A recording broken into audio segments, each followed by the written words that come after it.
कि अब लोग एहतजाज कर रहे हैं बिजली के बिलों के ऊपर, तो उसके ऊपर भी FIR काटी जा रही हैं। यार कोई हद होती है, जुल्म की हद होती है। और यकीन करें, मैं ये सोच रहा था कि अगर हमारी अशराफिया का यही रवैया रहा, गरीबों के घरों में बिजली के बिलों की सूरत में ये जो जुल्म के परवाने आप भेज रहे हैं, ये भेजे जाते रहे, तो फिर अल्लाह ना करे ये सूरत हाल इनकलाबे फ्रांस जैसे किसी सानहे पर मुंतज हो सकती है। और वहां पता क्या हुआ था, सुन ले जरा। विल ड्यूरेंट, मशहूर मौर्रख और फलसफी, अपनी किताब हीरोज ऑफ हिस्ट्री में लिखता है कि मलका जो फ्रांस की थी, मेरी एंटोइनेट जीन, पेरिस से 23 मील दूर खूबसूरत महल में वो रहती थी, और उसने गरीबों का मजाक उड़ाते हुए तंजिया एक जुमला ये कहा था कि अगर इनको रोटी नहीं मिलती तो ये केक क्यों नहीं खा लेते। और उसके बाद जब हजूम बिफरा तो उस मलका और उसके शोहर लुई को पकड़ा गया, उन्हीं की गाड़ी में बिठाकर गिलोटिन तक लाया गया। गिलोटिन किसको कहते हैं जानते हैं? वो जो एक छुरा आता है, ऊपर से चरखियों पे घूमता हुआ और नीचे आके गर्दन को काट के रख देता है, उसको गिलोटिन कहते हैं। वहां लाया गया और उसके सामने उसके शौहर लुई को पहले उसका सर तन से जुदा किया गया। मलका के साथ उसके इस जुमले की वजह से इतना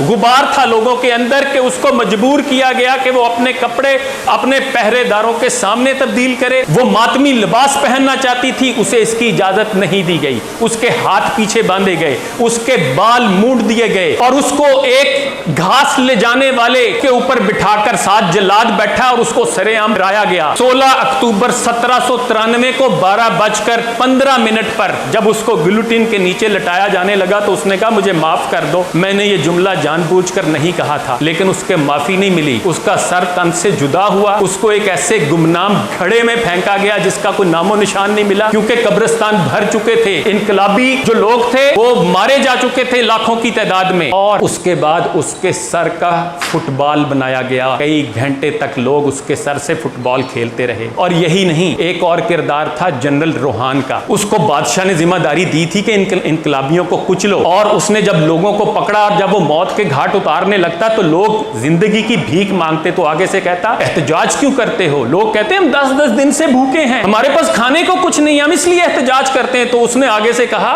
कि पेरिस में बड़ी घास है, तुम घास क्यों नहीं खाते? उसी जर्नैल को गिलोटिन के पास खड़ा करके घास खाने पे मजबूर किया गया और फिर उसके मुंह में घास ठोंस दी गई और उसके बाद उसको गिलोटिन पे लटा के उसका सर भी तन से जुदा कर दिया गया। मैं मैसेज देता हूं पाकिस्तान की शराफिया को कि खुदारा बस कर दें, खुदारा बस कर दें, इस अवाम का इतना इम्तिहान ना लें। ये ना हो कि ये गरीब अवाम फिर आपके गिरेबानों तक पहुंचे तो आपको भागने को रास्ता ना मिले।